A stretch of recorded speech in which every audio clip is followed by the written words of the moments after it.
Hello everyone, once again welcome back to our YouTube channel Jupiter classes.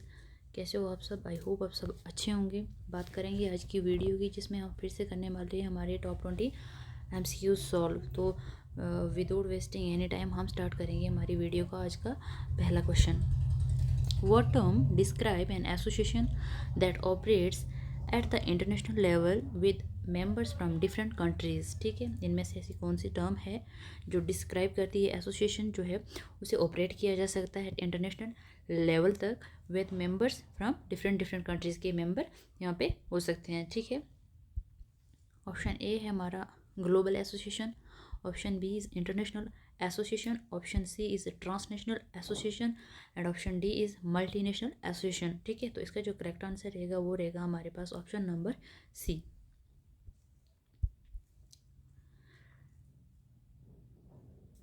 Transnational association operates across national borders. देखिए, transnational means किसी भी चीज़ को operate करना across national boundaries के। ठीक है, with members from different countries collaborating on shared goals or activities, often addressing global issue or promoting cross culture exchange। ठीक है, तो यहाँ पे जो होगा हमारा ऑप्शन नंबर सी हमारे क्वेश्चन का करेक्ट आंसर है। ठीक है, आई होप अभी तक आपने अपना करेक्ट आंसर टिक कर लिया होगा। तो कमेंट्स में ज़रूर बताना आपके कितने क्वेश्चन ठीक होते हैं।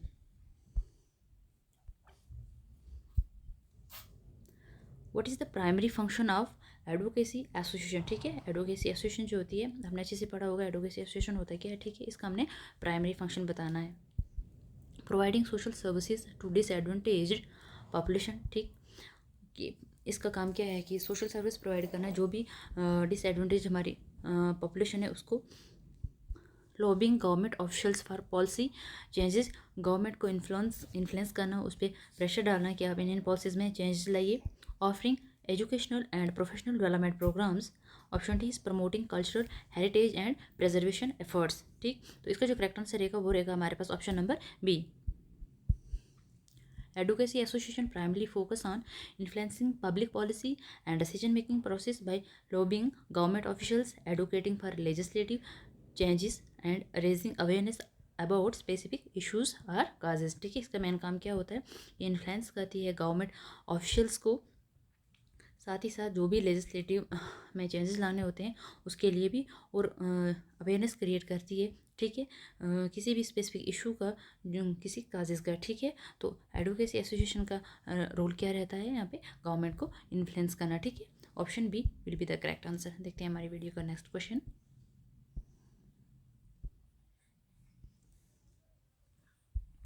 विच factor is essential for fostering member engagement in association. ठीक है, इनमें से ऐसा कौन सा फैक्टर है जो क्या करता है मेंबर्स को, तो हमने इसमें बताना है कि इनमें से कौन सा ऐसा फैक्टर है जो फोस्टर करता है कि ज़्यादा से ज़्यादा मेंबरशिप बढ़े किसमें, एसोसिएशन में। ऑप्शन ए हमारा है यहाँ पे centralized decision making, option B is limited communication and transparency, option C is inclusive participation and involvement opportunities, option D है हमारे पास एक्सक्लूजनरी मेंबरशिप क्राइटेरिया। ठीक, तो इसका जो करेक्ट आंसर है वो है हमारे पास option number C. Inclusive participation and involvement opportunities are essential for fostering member engagement in association, providing members with opportunity to contribute ideas, skills and resources to the organization's activities and initiative। ठीक है, so यहाँ पे option C हमारा correct answer है हमारे इस question का। ठीक है, देखते हैं अगला क्वेश्चन।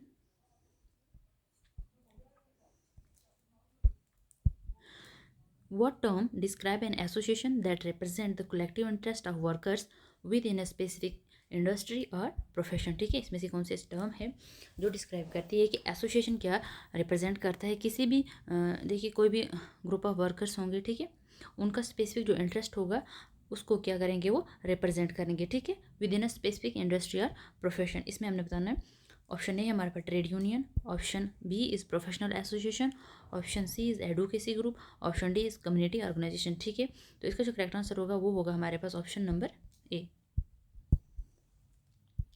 क्योंकि ट्रेड यूनियन आपने अच्छे से पढ़ा होगा कि जब भी हम इंडस्ट्री वर्कर्स की बात करते हैं तो वहाँ पे यूनियन बनाई जाती थी। ठीक है, जो क्या रिप्रेजेंट करती थी सारे वर्कर्स को, ठीक है। एक ट्रेड यूनियन में जाती थी और उसका एक लीडर होता था, ठीक है। ए trade union represent the collective interest of workers with in a particular industry और प्रोफेशन, ठीक है। ये क्या करेंगे, जो भी कलेक्टिव इंटरेस्ट होगा वहाँ के वर्कर्स का, उसको वो रिप्रेजेंट करेंगे। Advocating for better working condition, किसके लिए, वो बेटर वर्किंग कंडीशन चाहेंगे, फेयर वेजेस उनको, जितने भी मतलब वो जो भी काम करें उन्हें फेयर वेजेस दी जाए, and labour rights on behalf of its members. So option A will be the correct answer. देखते हैं अगला question. Which characteristics is commonly associated with effective governance in association, ठीक। इसमें से हमने बताना कौन सा एक करेक्टरिस्टिक है जो किसके साथ एसोसिएटेड है, active governance in association. Option A है हमारे पास limited member involvement in decision making process, lack of transparency and accountability. Option C is separation of power and checks and balances. Option D is concentration of powers in the hands of you leaders, ठीक है। तो इसका जो correct answer रहेगा वो रहेगा हमारे पास option number C, separation of powers, checks and balances.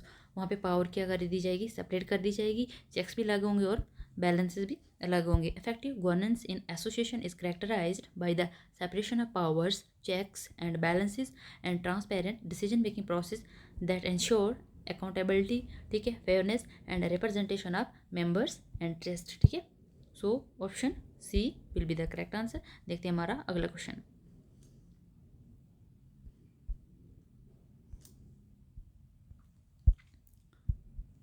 What role do foundation and philanthropic association play in society, ठीक है। फाउंडेशन और जो हमारी फिलेंथ्रोपिक एसोसिएशन है उसका हमने रोल बताना है कि सोसाइटी में वो क्या रोल प्ले करते हैं। ऑप्शन ए है हमारे पास providing financial support and resources to political campaigns, advocating for policy changes and social justice initiatives.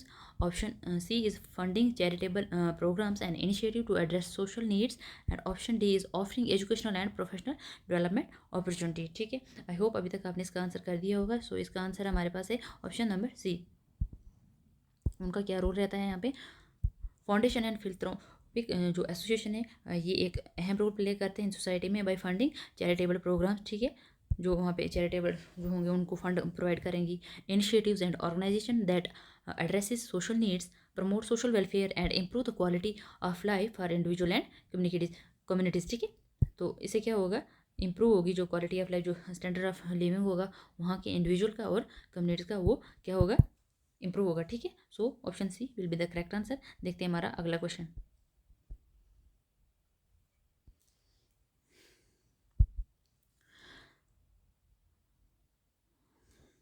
यहाँ पे वाटर होगा। What function do educational association primarily serve, ठीक है। इसमें हमने बताना है कि एजुकेशनल जो एसोसिएशन है उनका यहाँ पे मेन फंक्शन क्या रहता है, ठीक है। Providing social and recreational activities for members, offering professional development opportunities and resources, advocating for policy changes and funding opportunity, providing financial support and assistance to members in need, ठीक। इनका educational association का जो main काम होता है वो होता है, educational association primarily serve the function of offering professional development opportunities, resources and networking opportunities for individual working in the field of education such as teachers, administrator and researcher, ठीक है। मेन इनको ये क्या करती है, सर्व करती हैं, जैसे हमारे टीचर्स हो गए, एडमिनिस्ट्रेटर हो गए, ठीक है, और जो रिसर्चर होते हैं, ठीक है। So option B will be the correct answer. देखते हैं हमारा अगला question. What term describe the legal process by which an association is officially recognized as a legal entity, ठीक है। किस प्रोसेस के अकॉर्डिंग एसोसिएशन अपने आप को लीगल ऑफिशियली ऑर्गेनाइज करती है as a legal entity. Option A है हमारे पास registration, option B is incorporation, option C is accreditation, option C is certification, ठीक है। तो इसका जो करेक्ट आंसर होगा वो होगा हमारे पास ऑप्शन नंबर बी, ठीक है। Incorporation is the legal process by which an association is officially recognized as a separate legal entity, ठीक है। इसको as a separate legal entity recognize करा जाएगा। ग्रांटिंग इट्स सर्टन राइट्स, और उसको कुछ राइट्स दिए जाएंगे, प्राइविलेजेस प्रोवाइड किए जाएंगे and responsibilities such as limited liability and the ability to enter into contracts, ठीक है। सो यहाँ पे जो हमारा ऑप्शन बी है करेक्ट आंसर रहेगा हमारे क्वेश्चन का, ठीक है। देखते हैं अगला क्वेश्चन। आई थिंक ये क्वेश्चन रिपीट हुआ है कल वाली वीडियो में भी, एक बार हम फिर से पढ़ लेंगे, ठीक है। What role do umbrella association play in the non profit sector, ठीक है। अम्ब्रेला एसोसिएशन का क्या रोल है नॉन प्रॉफिट जो सेक्टर है हमारा, ठीक है। नॉन प्रॉफिट सेक्टर जैसे हमने कल पढ़ा था कि ये इनको क्या कर दिया जाता है, they are exempted from paying taxes from their income और डोनेशन, ठीक है। इनको क्या होता है, कोई भी टैक्स ये प्रोवाइड नहीं करते हैं, ठीक है। यहाँ पे हमने बताना है कि अम्ब्रेला एसोसिएशन क्या रोल प्ले करता है। Providing direct services and programs to individual in needs, advocating for policy changes and funding opportunities, offering financial support and resources to member organization, conducting research and publishing reports on social issues। तो इसका जो correct answer है वो है हमारे पास option number सी। देखते हैं अगला question.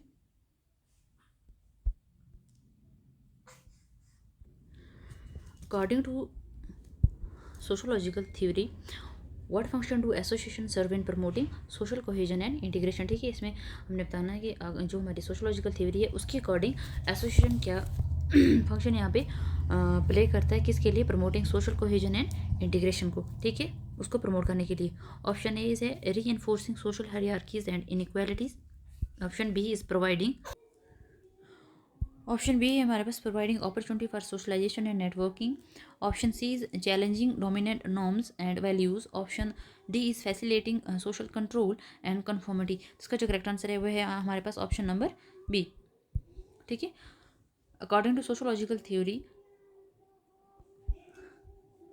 Association provide opportunities for socialization, networking and mutual support among individual with shared interest or goals contributing to social cohesion, solidarity and community building। तो यहाँ पे जो हमारा करेक्ट आंसर है वो हमारे पास है ऑप्शन नंबर बी। देखते हैं हमारा next question. What is social stratification, ठीक है। सोशल स्ट्रेटिफिकेशन किसे बोलते हैं, the process of socialising individual into societies norms and values. क्या ये सोशलाइजेशन, ये सोशल स्ट्रेटिफिकेशन की डेफिनेशन है। ऑप्शन बी है हमारे पास the division of society into hierarchical layers based on socio economic status, power and prestige. Option C is the enforcement of strict laws and regulation to maintain social order. Option D is the promotion of cultural diversity and multiculturalism within society. तो इसका जो correct answer है वो है हमारे पास option number B. Social stratifications refer to the division of society into hierarchical layers or strata based on various factors such as wealth, income, occupations, education and social status।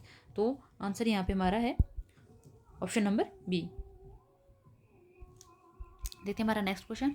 Which factor is the key determinant of social stratification, ठीक है। इसमें से हमने बताना है इसमें से कौन सा जो फैक्टर है एक डिटर्मिनेंट है किसका, हमारा सोशल स्ट्रेटिफिकेशन का, ठीक है। ऑप्शन ए है हमारे पास ethnicity, option B is religion, option C is gender and option है ऑल ऑफ द अबव। तो इसका जो करेक्ट आंसर रहेगा वो रहेगा हमारे पास option number D. Ethnicity, religion, gender ये क्या है, ये एक की फैक्टर है, डिटर्मिनेंट है किसके, सोशल स्ट्रेटिफिकेशन की। Social stratification can be influenced by various factor including, ठीक है, किस किस से इन्फ्लुएंस होता है, by ethnicity, religion, gender, race, education, occupation and wealth. These factors often intersect and interact to shape an individual position within the society hierarchy। So option D will be the correct answer। देखते हैं हमारा अगला question.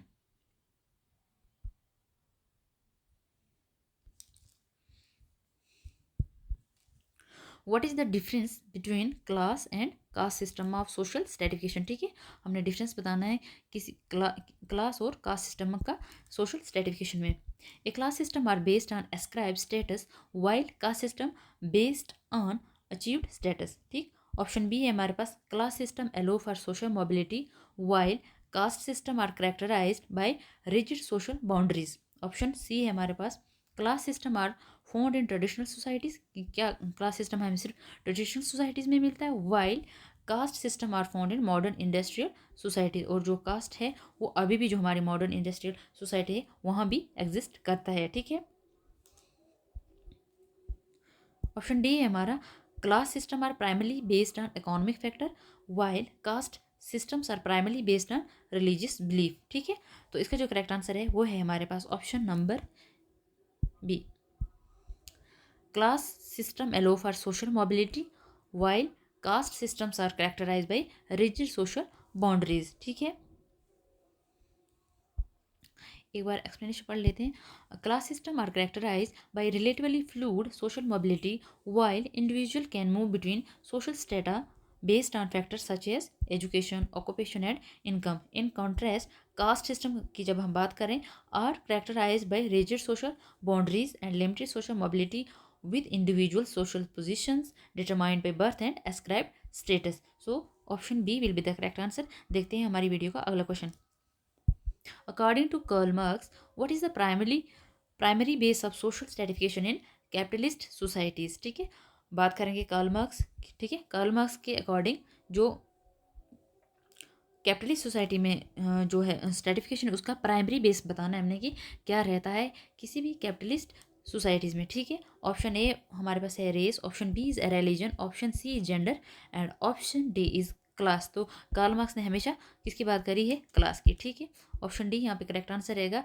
Karl Marx argue that social stratification in capitalist societies is primarily based on economic factors, particularly ownerships of the means of production. किस पे? जो वहाँ पे means of production रहता है। ठीक है, ये conceptualized society as being divided into two main classes. ठीक है, उन्होंने पहले ही बताया कि सोसाइटी दो क्लासेस में डिवाइड है। ठीक है, द बोर्जुगीज जिसको ऑनर्स ऑफ कैपिटल बोलते हैं, ठीक है, वो एंड द प्रोलिटरेट जो होंगे हमारे वर्कर्स। उन्होंने बताया था सोसाइटी किस में डिवाइडेड है? दो क्लासेस में। ठीक है, so option C D will be the correct answer. देखते हैं हमारा अगला question.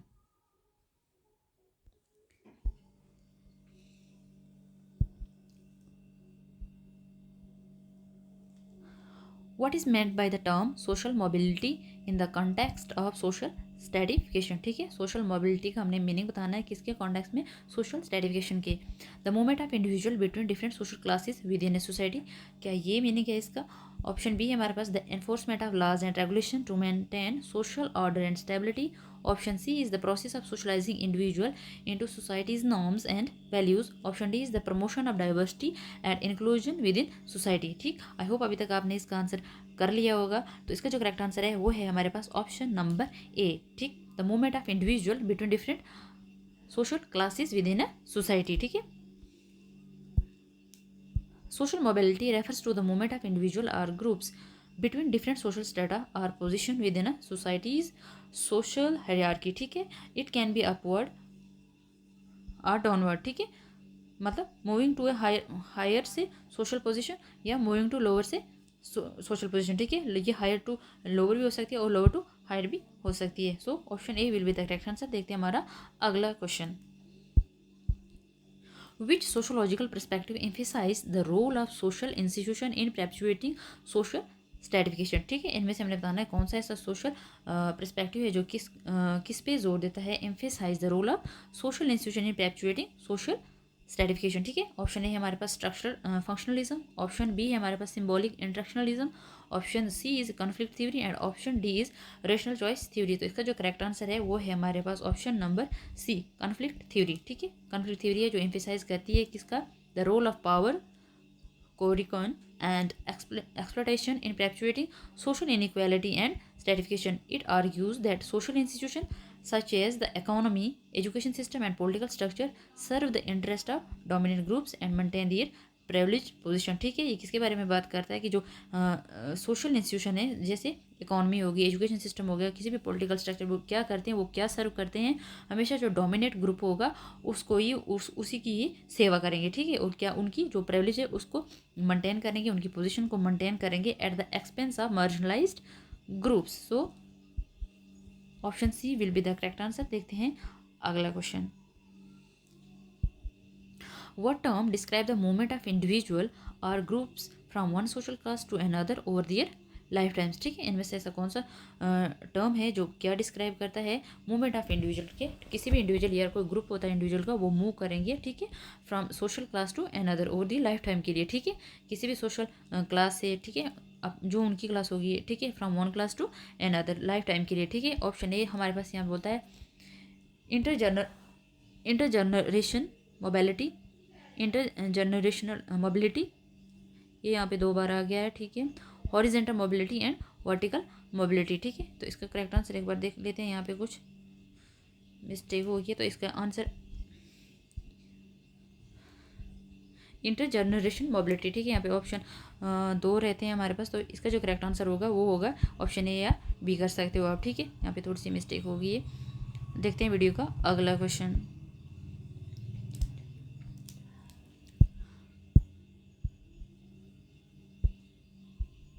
What role does education play in social stratification, ठीक है। एजुकेशन का हमने रोल बताना है सोशल स्ट्रेटिफिकेशन में। Education serve as a mechanism for promoting cultural diversity and multiculturalism within society. Education perpetuates social inequality by reproducing existing patterns of privileges and disadvantages. Advantage. Education facilitates social mobility by providing equal opportunity for all individuals to achieve success. Education enforces strict norms and values to maintain social order and stability. तो इसका जो correct answer रहेगा वो रहेगा हमारे पास option number B. Education is often seen as both a mechanism for social mobility and perpetuator of social inequality, ठीक। while education can provide individual with opportunity to improve their socio economic status, एक तरफ education क्या provide करती है, individual को opportunity provide करती है ताकि वो अपना जो उसका इकोनॉमिक स्टेटस है उसको इम्प्रूव कर सके। It can also reproduce existing patterns of privileges and disadvantage by reinforcing social economic disparities in access to quality education and resources. तो यहाँ पे जो करेक्ट आंसर है वो है हमारे पास ऑप्शन नंबर बी। देखते हैं हमारा अगला question. Which term describe the invisible barriers that limit the advancement of marginalized groups within society, ठीक है। इनमें से कौन सी ऐसी टर्म है जो डिस्क्राइब करती है कि कुछ इनविजिबल बैरियर होंगे, ठीक है, जो दिखते नहीं हैं, ऐसी मुश्किलात होंगी जो क्या करेंगी, लिमिट में रखेंगी किसी भी मार्जिनलाइज्ड जो होगा हमारे पास ग्रुप होगा सोसाइटी में, उसको उसकी डेवलपमेंट को वो एज ए ऑब्स्टेकल वहाँ पे रोल प्ले करेंगी ताकि वो अपनी क्या कहते हैं ग्रोथ या डेवलपमेंट को ना कर सके, ठीक है। एज ए बैरियर एक्ट करता है और वो क्या होगा, इनविजिबल होगा, ठीक है। ऑप्शन ए हमारे पास class consciousness, option B is social capital, option C is glass ceiling and option D is meritocracy. तो इसका जो करेक्ट आंसर होगा वो होगा हमारे पास ग्लास सीलिंग, ठीक है। एक बार पढ़ लेते हैं। The glass ceilings refers to the invisible barriers and obstacles that prevent marginalized groups such as जैसे women or minorities from advancing to higher position within organization or society, ठीक है, despite there qualification skill and abilities. देखिए अगर women की बात करें कि उनके पास एजुकेशन हो के भी, स्किल्स हो के भी कुछ ऐसे बैरियर्स होंगे जो उनको आगे बढ़ने नहीं देंगे, ठीक है। और ये जो बैरियर्स होंगे वो क्या होंगे, इनविजिबल होंगे। अगर बात करें किसी मैरिड वुमेन की, ठीक है, हो सकता है उसकी भी चॉइस हो पढ़ने की, ठीक है, कुछ करने की, उसके पास स्किल हो, उसके पास क्वालिफिकेशन हो, लेकिन घर की स्थिति ऐसी होगी कि वो क्या, वो अपने गोल को अचीव नहीं कर पाएगी, ठीक है। तो इनको क्या बोलेंगे, इनविजिबल बैरियर्स। सो ऑप्शन हमारे पास सी यहाँ पे करेक्ट आंसर रहेगा। देखते हैं हमारी वीडियो का लास्ट क्वेश्चन आज का टॉप 20 MCQs में। What concept refer to the ability of individual or groups to control resources, wealth and power within society, ठीक है। इनमें से हमने बताना कि कौन सा ऐसा कंसेप्ट है जो बताता है कि इंडिविजुअल अपनी एबिलिटी से क्या कंट्रोल कर सकता है, रिसोर्सेज को कंट्रोल कर सकता है, वेल्थ को कंट्रोल कर सकता है एंड पावर को कंट्रोल कर सकता है जिस सोसाइटी में वो रह रहा है। ऑप्शन ए हमारे पास है social capital, option B is cultural capital, option C is economic capital and option D is symbolic capital. तो इसका जो करेक्ट आंसर है, आई होप अभी तक आपने कर दिया होगा इसका correct answer. So correct answer यहाँ पे हमारे पास इकोनॉमिक कैपिटल, ठीक है। Economic capital refers to the positions of material resources, wealth and assets that can be used to influence and control one's social position, opportunity and life chances within society, ठीक है। यहाँ पे जो answer रहेगा वो रहेगा हमारे पास ऑप्शन नंबर सी, ठीक है। तो इस आज की इस वीडियो के हमारे टॉप 20 MCQs ख़त्म होते हैं। आई होप आपको वीडियो अच्छी लगी होगी। वीडियो अच्छी लगी तो वीडियो को शेयर करें, लाइक करें, कमेंट ज़रूर कर दें कि आपको हमारी ये वीडियो कैसी लगती है। और साथ ही साथ आप बच्चे ये भी कमेंट करना कि आपके क्वेश्चन कितने ठीक रहते हैं, ठीक है। PDF के लिए आप हमारा टेलीग्राम ग्रुप ज्वाइन कर सकते हैं जुपिटर क्लासेस के नाम से, वहाँ पर आपको PDF मिल जाएगी। साथ ही साथ आप हमारी ऐप जुपिटर क्लासेस उसे डाउनलोड कर सकते हैं। प्ले स्टोर से यहाँ जाके आपको हमारी ऐप डाउनलोड करनी है। वहाँ पे क्या होगा, वहाँ पे आपके लिए 150+ मॉक प्रोवाइडेड है, ठीक है। और संडे पे क्या होता है, यहाँ पे हर संडे आपका फ्री मॉक टेस्ट सर खुद कंडक्ट करवाते हैं। तो मिलते हैं नेक्स्ट वीडियो में, तब तक के लिए बाय।